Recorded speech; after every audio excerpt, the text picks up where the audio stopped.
Here is GoAnimate Broadcasting presenting you the Grilled Thunder Down Under event in Sydney. Speaking here as usual is Lance Loverkin, and with me our former Weber Racing Team boss Niels Weber and the touring car racing legend from New Zealand Southland, Craig Jorgensen. This two-race event certainly holds a decade-long tradition, and some of the 16 contenders who managed to qualify for this exhibition event are among the world's top 10. And Craig, your rival Nathan Ball is starting this race on a Holden Commodore for Weber Racing. You had some tough duels with him. What do you wish him for this race? You may not believe it, but I hope he can win that thing. Now that I decided to skip this event as a driver, I at least can commentate live and watch him race. I really wonder how he will look like against the best racers of Down Under, including Luke Taylor and Harrison Stewart. Let's have a look at the starting grid. The cars have now all left the pit lane and are ready for the first of the two races of this event. I tell you, this track is the second most beautiful one in the world. After the Ruapuna Park, I suppose? You got it. The crowd is most certainly very excited for this race today. Sydney's motorsport fans definitely got a reason to celebrate. I can't imagine any motorsports fan in Sydney who hasn't arrived here. It's just too thrilling. I can't disagree with you, Niels. The pole position goes to Finley O'Haike on Chevrolet Camaro. Last year's winner Patrick Callahan Jr. on Holden Commodore is on fourth. Right behind him, last year's winner Harrison Stewart. Harrison's also one of the candidates for the victory. He already finished second twice.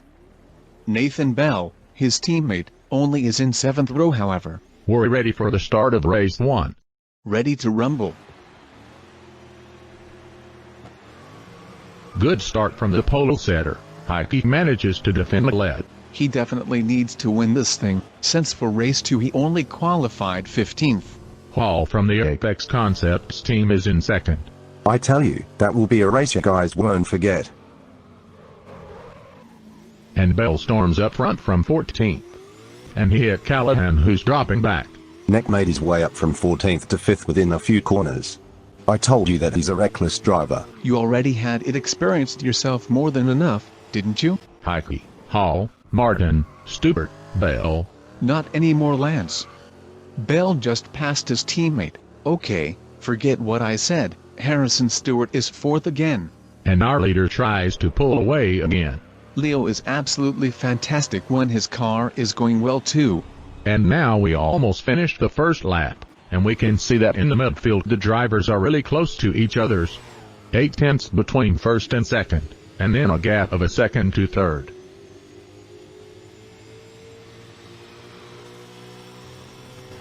Now Patrick Callahan is on attack mode. Can he find his way back on the podium?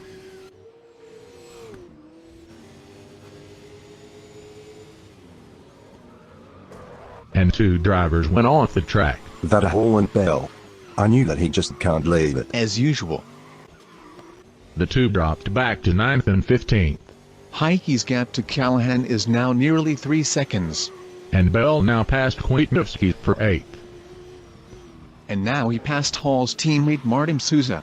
But now he's 10th. Oh my. He seems to be out of the race. You're wrong, Lance. He only lost 2 positions after touching Davy Asseter. What a race! Who would have expected that? It however is way more clear in the lead, where a young man from Finland is dominating everything. Bell back in 8th, chasing Kwiatkowski's Ford Falcon. And our leaders entering the final lap. However, not everything has been decided, since there are many candidates for the podium, but only 3 can stand there. Now that's how you dominate a race. Leo Heike has been a loner today since the start. Those mighty supercars with 8 cylinders are just born to fight. And Nathan Bell made his way back to 5th within a couple seconds. Can you believe that? Whenever you think he dropped back, he will be back just as quick. I never heard anyone praising his mortal enemy that much. The cameras are once again focused on the Red Fox, Nathan Bell, his car. And goodness me, he just drifted his way to 3rd. What do you want more? I want a lot more from him. You definitely can, Craig, since he now lost a spot against Felix Williams. He'll have that back faster than you can say pass. And now he passes Williams from the inside. And is through. Despite of an unhealthy-looking car, Nathan Bell has stormed from 8th to the podium, last meters for Heike. And he's done it. And Bell passes Callahan. I knew that was about to happen. So here we have our final results of race 1. Leo Heike wins. Nathan Bell finishes 2nd and Patrick Callahan Jr. 3rd. Stewart is 4th, Williams 5th. And what a great finish between Bell and Callahan. They even touched at the start-finish line. Not such a great race for Heike's teammate LeBlanc, who only finished 12th. 4 Holden Commodores within the top 5, but the victory goes to a Camaro. Bell also has the fastest lap in the race. You can't expect him to race normal.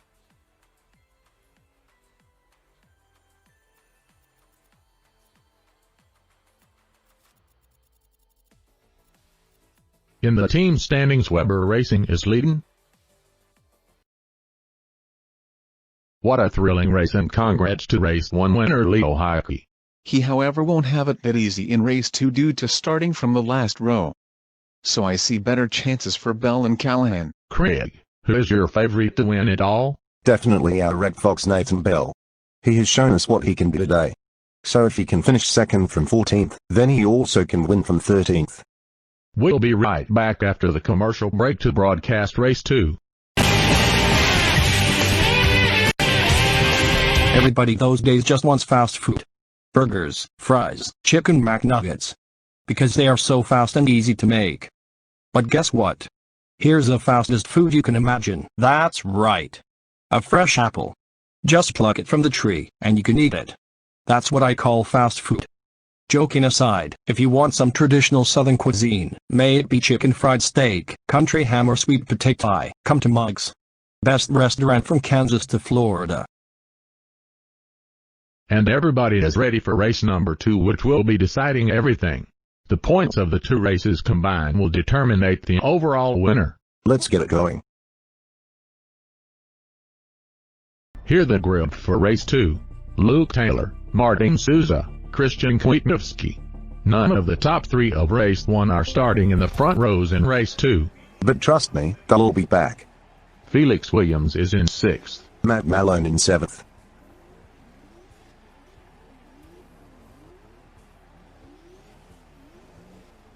Heike and Stewart are in the last row. And the lights are on, and now they're going out. Good start from Taylor. The contenders can't keep up with that. This time everything went clean. Souza gets close, but not close enough. Not a good situation for Harrison Stewart. Yeah, he needs to fight his way back, but I'd say his chances for the win are over already. And another attack attempted by Souza against Taylor. Taylor, Souza and Kwiatkowski have pulled away from the rest of the field a little. Look. Bell's running up front too, and he just passed Kwiatkowski. Oh goodness, I didn't see him coming. I only saw that he made his way to 4th, but not that he already closed up the podium. Looks like Taylor's got some serious contention. He indeed does. He's already the points leader anyways. And now he passed Souza for 2nd. Can you believe it? I definitely can, Lance. And the first lap is over. It looks like a duel between Luke Taylor and Nathan Bell. Australia versus England. Morpeth versus Brisbane. Souza tries to pass Bell, but the Red Fox says no. That's what you gotta expect if you race against Nathan Bell. When will Bell make an attack? It can't be taking long. And he makes a move on the inside. And is through. But now he slides a little, and they touch. But Nathan's defending his position without compromise. Now Souza also attempts to pass Taylor. And he's in 2nd. What a great battle for the victory. Who will do it this time? Souza tries to pass for the lead. And Martin Souza is the new leader. But not for long. What a great counter-attack from Bell.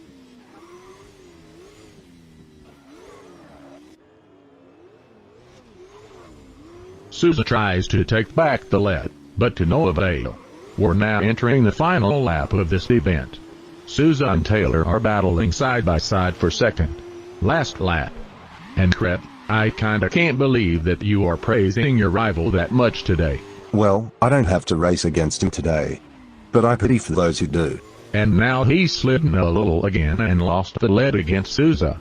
but now he retook the lead once again. I wonder if you can believe that. And now Taylor gets Souza. The Portuguese driver definitely has a habit of going back and forth. But now Bell's slidden off, nevertheless he retains the lead. What an intense three-man battle for the lead. I think it are 4 men. I guess you are right. Now Twiknevsky tries to pass Taylor. All this now profits our leader a lot. He's got a chance to pull away. And we're getting close to the finish, and even if Bell doesn't win, the overall victory is all but assured. And he's winning it. Wow. Just what I expected from him. Let's look at the standings of this race. Victory for Nathan Bell from the UK, then Martin Souza from Portugal and Nick Taylor from Australia. And this time we have 2 Ford Falcons within the top 5.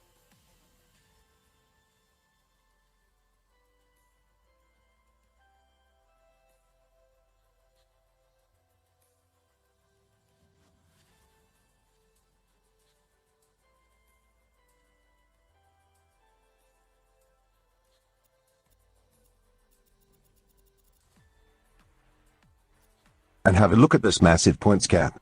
Nathan's got the cup 18 points ahead of second.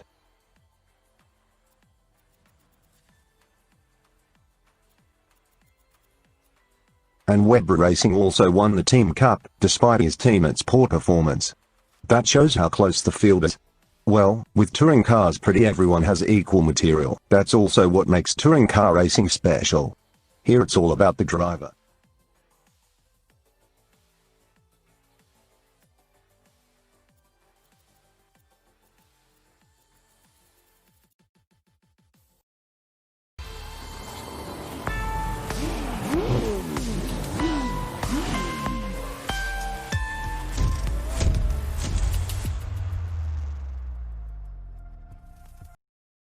And well, now we have an interview with the winner of this year's Grid Thunder Down Under, Nathan Bell. Time for an interview. Niels Weber. Nathan, that was a great race and a well-deserved victory. It definitely was a tough battle, wasn't it? It indeed was, man. Qualifying had been extremely difficult, but I managed to build my way to the front, and after the second place in race 1 I knew I could win the darn thing. Who would you say was your main contender this weekend? You pretty much dominated since no one was as consistent as you. I'd say Pat Callaghan. He was even more annoying than a couple wasps. I can see that the two of you were battling side by side on last few meters in race 1. Are you going to celebrate with your crew now? I am, but not for long. I wanna get back home to the UK because I'm nothing without Margaret and the kids. The national anthem for the winner, Nathan Bell.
And that was it for today. Another thrilling race has passed quickly. Folks, why are you watching boring crap like F1 or NASCAR, when you can have true racing? See you next time, ladies and gents.